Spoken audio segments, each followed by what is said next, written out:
ਅਗਲੀ ਖਬਰ ਰਸ਼ੀਆ ਦੀ gas pipeline ਤੋਂ ਆ ਰਹੀ ਆ। ਜਿਹੜੀ ਗੈਸ ਪਾਈਪਲਾਈਨ ਦੇ ਰਾਹੀਂ ਯੂਰਪ ਨੂੰ ਗੈਸ ਜਾਂਦੀ ਆ, ਉਹ ਦੋ ਜਗ੍ਹਾ ਦੇ ਉੱਤੇ ਲੀਕ ਕਰਨਾ ਸ਼ੁਰੂ ਕੀਤਾ ਹੈ ਤੇ ਬਹੁਤ ਸਾਰੇ ਐਕਸਪਰਟ ਇਹ ਫੀਲ ਕਰ ਰਹੇ ਆ ਵੀ ਇਹ ਸੈਬੋਟਾਜ ਹੋਇਆ, ਇਹ ਜਾਣਬੁੱਝ ਕੇ ਕਿਸੇ ਨੇ ਉਤੋਂ ਗੈਸ ਪਾਈਪ ਦਾ ਨੁਕਸਾਨ ਕੀਤਾ ਹੈਗਾ।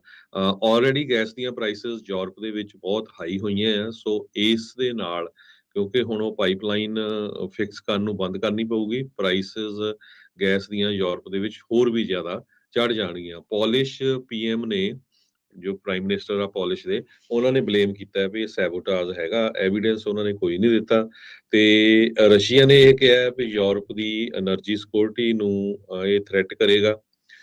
ਫੁਟੇਜ ਆ ਰਹੀਆਂ ਹੈਗੀਆਂ ਜਿੱਥੋਂ ਗੈਸ ਬੱਬਲਸ ਨਿਕਲਦੇ ਆ, ਸਮੁੰਦਰ ਦੇ ਵਿੱਚ ਦੀ ਇਹ ਪਾਈਪ ਜਾਂਦੀ ਹੈਗੀ ਆ। ਕਹਿੰਦੇ ਭਈ ਨਾਰਡ ਸਟਰੀਮ 1 ਦਾ ਡੈਮੇਜ ਬਹੁਤ ਜ਼ਿਆਦਾ ਹੋਇਆ ਹੈਗਾ। Crisis over Russian gas prices ਦੀਆਂ ਬਹੁਤ ਜ਼ਿਆਦਾ ਉੱਪਰ ਚਲੇ ਗਈਆਂ ਆ।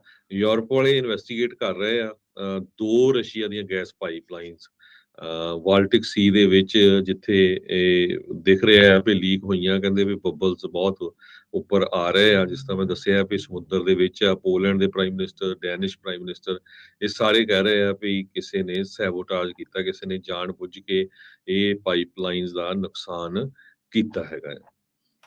ਜੀ, ਸੋ ਬਗੈਰ ਕਿਸੇ ਸਬੂਤ ਤੋਂ ਪੋਲੈਂਡ ਦੇ ਪ੍ਰਾਈਮ ਮਿਨਿਸਟਰ ਨੇ ਜਿਹੜਾ ਬਲੇਮ ਜਿਹੜਾ ਉਹ ਜ਼ਰੂਰ ਲਾਇਆ ਆ ਤੇ ਕਹਿੰਦੇ ਵੀ ਇਹ ਜਿਹੜੀਆਂ ਲੀਕਸ ਹੋਈਆਂ ਆ ਯੂਰਪ ਦੀਆਂ ਜਿਹੜੀਆਂ એનર્ਜੀ ਸਿਕਿਉਰਿਟੀ ਆ, ਉਸ ਨੂੰ ਕਿਤੇ ਨਾ ਕਿਤੇ ਜਿਹੜਾ ਉਹ ਖਤਰਾ ਜਿਹੜਾ ਉਹ ਰਹੇਗਾ। ਸੋ ਇਹ ਕਾਫੀ ਜਿਹੜਾ ਮੁੱਦਾ ਗਰਮਾ ਜਾਣਾ ਆ ਹਰਜੋਤ ਸਿੰਘ ਜੀ। ਰੀਜ਼ਨ ਇਹ ਆ ਵੀ ਉੱਥੇ ਹੁਣ ਠੰਡ ਆ ਰਹੀ ਆ ਤੇ ਠੰਡ ਵੀ ਫਿਰ ਉੱਥੇ ਸਿਖਰਾਂ ਦੀ ਪੈਂਦੀ ਹੈ ਤੇ ਬਗੈਰ ਗੈਸ ਤੋਂ ਉੱਥੇ ਲੋਕਾਂ ਦਾ ਘਰਾਂ ਨੂੰ ਗਰਮ ਰੱਖਣਾ ਤੇ ਬਾਕੀ ਕੰਮ ਕਾਜ ਕਰਨੇ ਉਹ ਅਸੰਭਵ ਜਿਹਾ ਜਿਹੜਾ ਉਹ ਜਾਪੇਗਾ।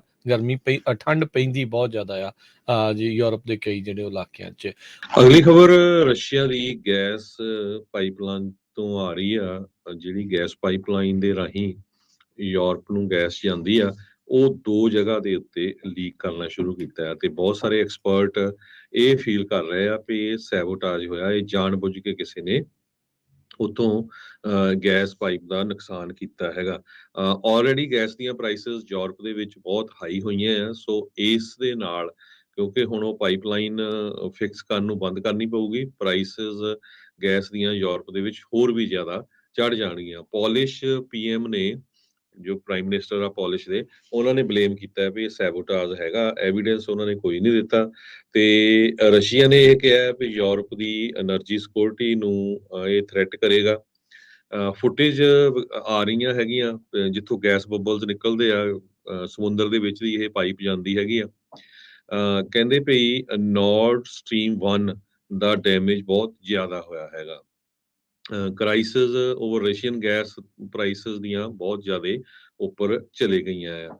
ਯੂਰਪ ਵਾਲੇ ਇਨਵੈਸਟੀਗੇਟ ਕਰ ਰਹੇ ਆ ਦੋ ਰਸ਼ੀਆ ਦੀਆਂ ਗੈਸ ਪਾਈਪਲਾਈਨਸ ਬਾਲਟਿਕ ਸੀ ਦੇ ਵਿੱਚ, ਜਿੱਥੇ ਇਹ ਦਿਖ ਰਿਹਾ ਆ ਵੀ ਲੀਕ ਹੋਈਆਂ। ਕਹਿੰਦੇ ਵੀ ਬੱਬਲਸ ਬਹੁਤ ਉੱਪਰ ਆ ਰਹੇ ਆ, ਜਿਸ ਤਰ੍ਹਾਂ ਮੈਂ ਦੱਸਿਆ ਵੀ ਸਮੁੰਦਰ ਦੇ ਵਿੱਚ ਆ। ਪੋਲੈਂਡ ਦੇ prime minister, Danish prime minister, ਇਹ ਸਾਰੇ ਕਹਿ ਰਹੇ ਆ ਵੀ ਕਿਸੇ ਨੇ ਸੈਬੋਟਾਜ ਕੀਤਾ, ਕਿਸੇ ਨੇ ਜਾਣਬੁੱਝ ਕੇ ਇਹ ਪਾਈਪਲਾਈਨਸ ਦਾ ਨੁਕਸਾਨ ਕੀਤਾ ਹੈਗਾ।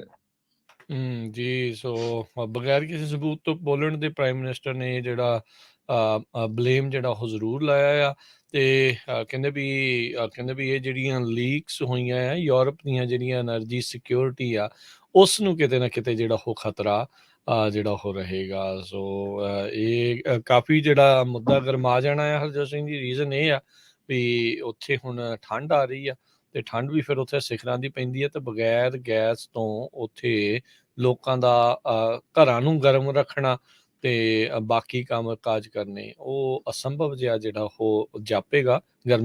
ਠੰਡ ਪੈਂਦੀ ਬਹੁਤ ਜ਼ਿਆਦਾ ਆ ਜੀ ਯੂਰਪ ਦੇ ਕਈ ਜਿਹੜੇ ਇਲਾਕਿਆਂ 'ਚ।